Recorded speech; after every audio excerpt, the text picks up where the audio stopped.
Under court order, this property is now for sale. Do I hear an opening bid? Going once for the deed, going twice?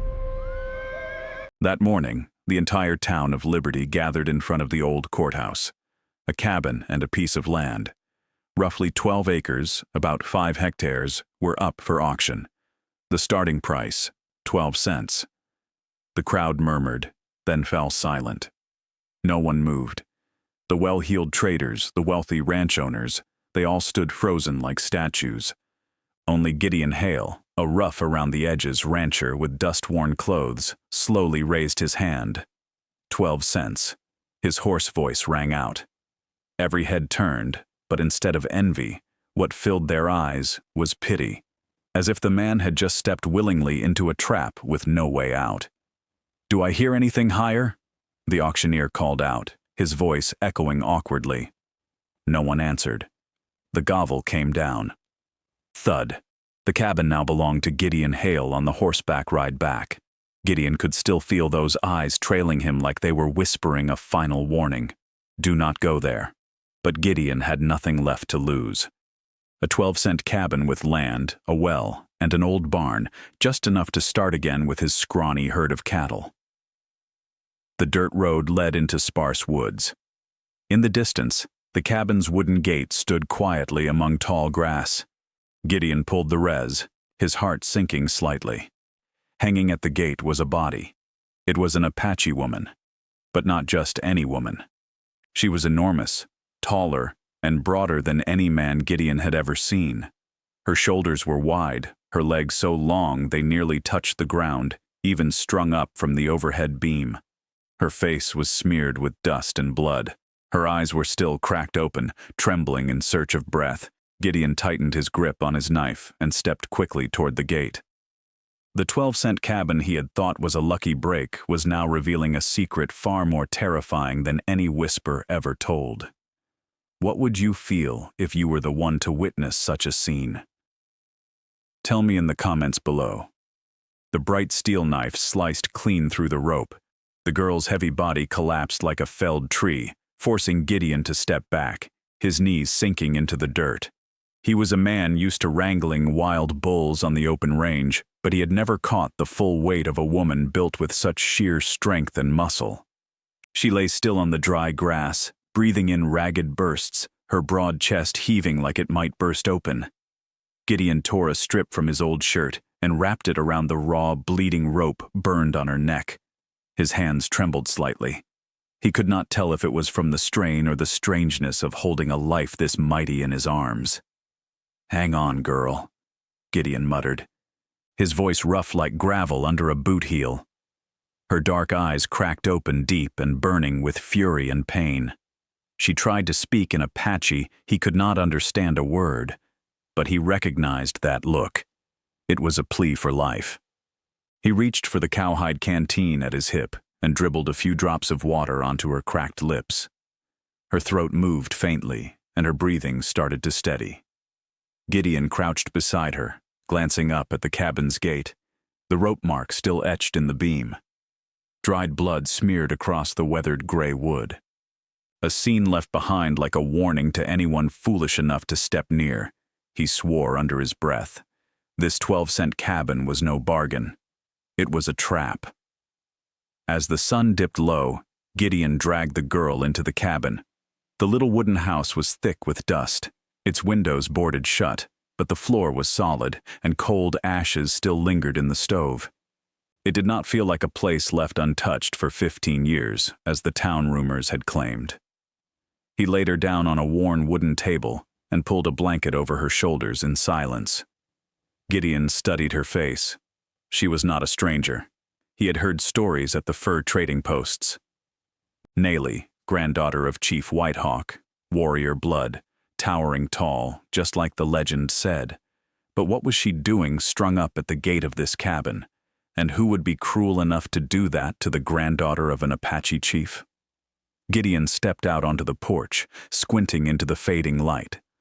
Far off, at the edge of the woods, he saw a rider on horseback. The man wore a wide-brimmed hat trimmed with silver that caught the last rays of sunlight. He did not approach. He did not ride away. He just stood there like a sentinel. When their eyes met, the rider turned sharply and vanished into the trees. A cold shiver ran down Gideon's spine. The town had looked at him with pity. This cabin held more than a curse.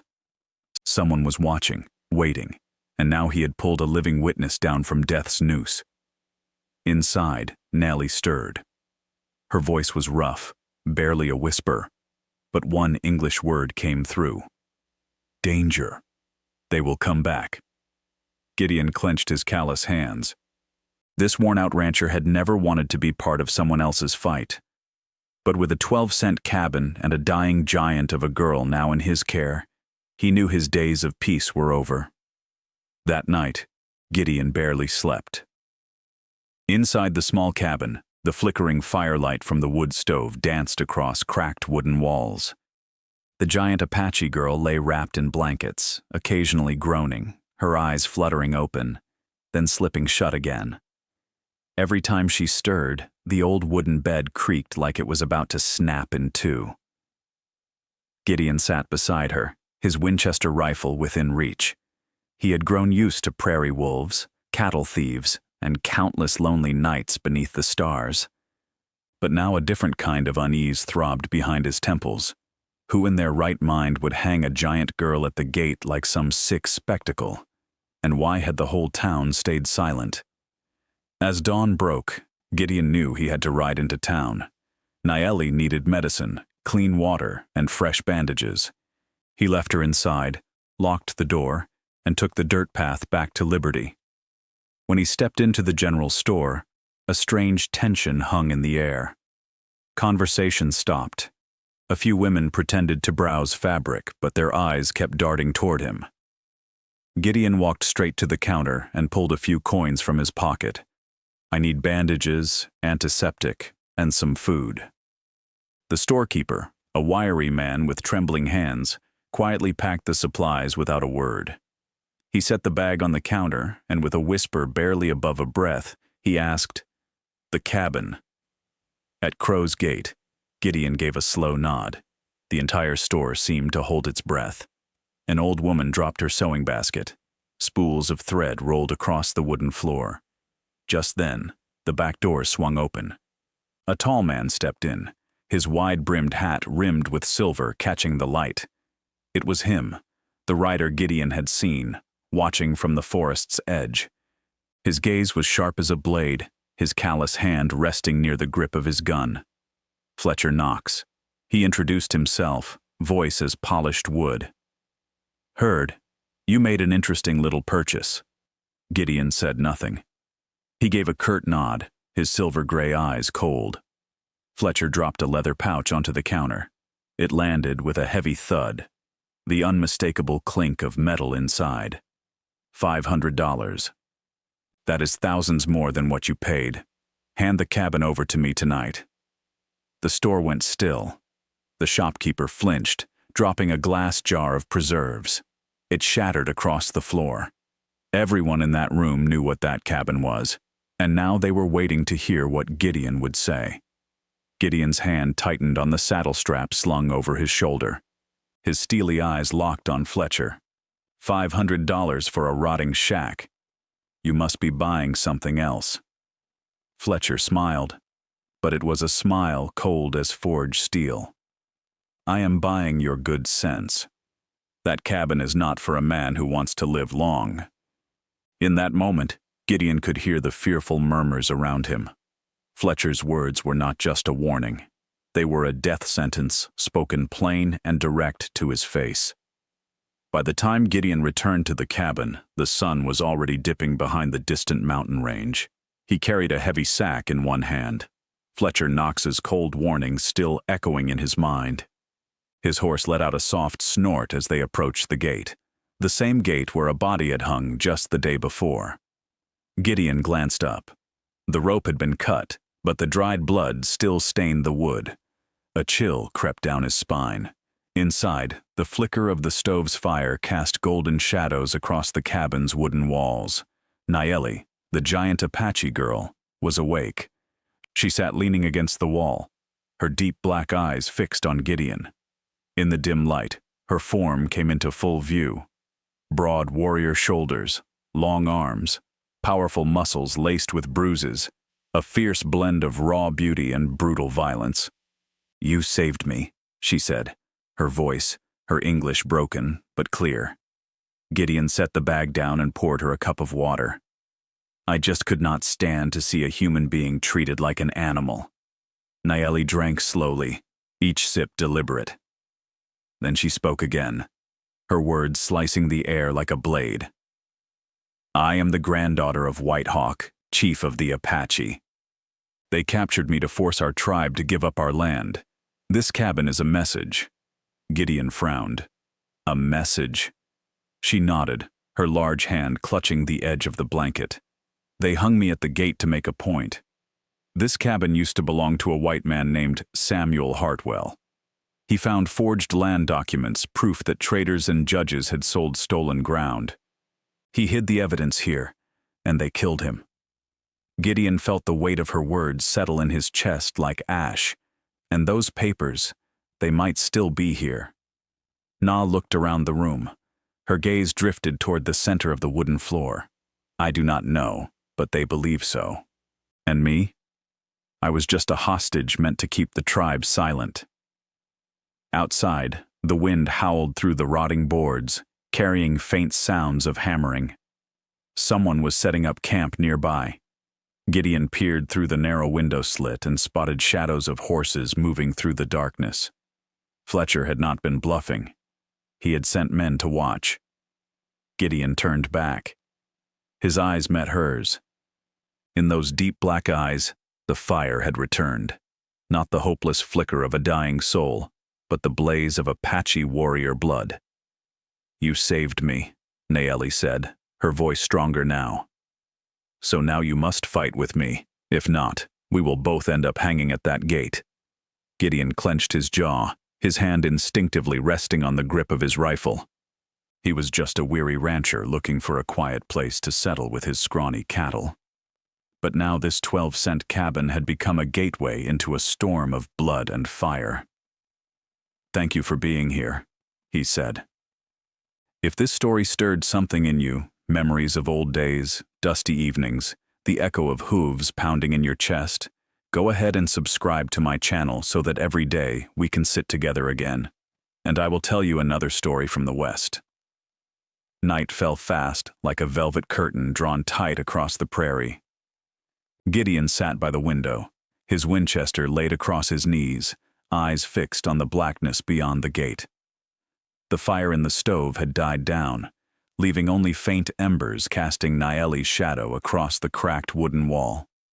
She was sitting up fully now, her eyes glowing in the dark like a flame refusing to die. From the distance came the sound of hooves, heavy, slow, and rhythmic like a funeral drum. Gideon squinted. Silhouettes lined the hilltop. Torches burned bright, and the wind carried the raspy laughter of men. Then a voice rang out cold as a blade. "Gideon Hale, come out and talk like a man. That cabin ain't yours." Fletcher Knox. He stepped from the shadows, silver-rimmed hat gleaming in the firelight. Behind him stood nearly a dozen riders, guns slung at their hips, eyes gleaming like predators on the hunt. Gideon opened the door and stepped onto the porch. He did not hide his rifle, but he held it firm, his stare icy. "Bit late for a tea visit, ain't it?" Fletcher let out a dry chuckle, his voice echoing across the clearing. "I offered you $500 for that cabin. That offer's gone. What we need is inside that house. Hand it over. You still walk away breathing." Nayeli appeared behind Gideon, towering like a phantom in the firelight, even wrapped in an old blanket. She stood tall and unyielding. The men on horseback flinched. The image of a girl once hanged at the gate, now standing proud on the porch like a curse risen from the grave. "You tried to kill me." Her voice came rough but powerful. "Because I know the truth, but my blood won't buy you peace." Fletcher narrowed his eyes, his hand halfway to his pistol, then lowered it slowly. "Tough girl. But you see, Gideon, you're holding on to a wounded wolf. She's dragging you into a bloodbath." Let her go. Step aside and keep your life. Gideon turned to look at Nayeli. In that moment, he saw something in her eyes. Not fear, but belief. A lone rancher, a giant Apache girl, two misfits standing against a pack of wolves. He spat in the dirt. I paid for this cabin. It is mine. And anyone who lays a hand on this woman will pay in blood. Silence stretched tight like a drawn bowing. Then the cold clatter of metal. Fletcher raised his hand, signaling his men. Rifles slid from holsters. Catching torchlight, Gideon stepped back and pulled Nayeli inside. His voice dropped low. Take that revolver. Tonight we fight. Outside, hoof beats thundered louder. The field around the cabin lit up in flames. The storm had arrived.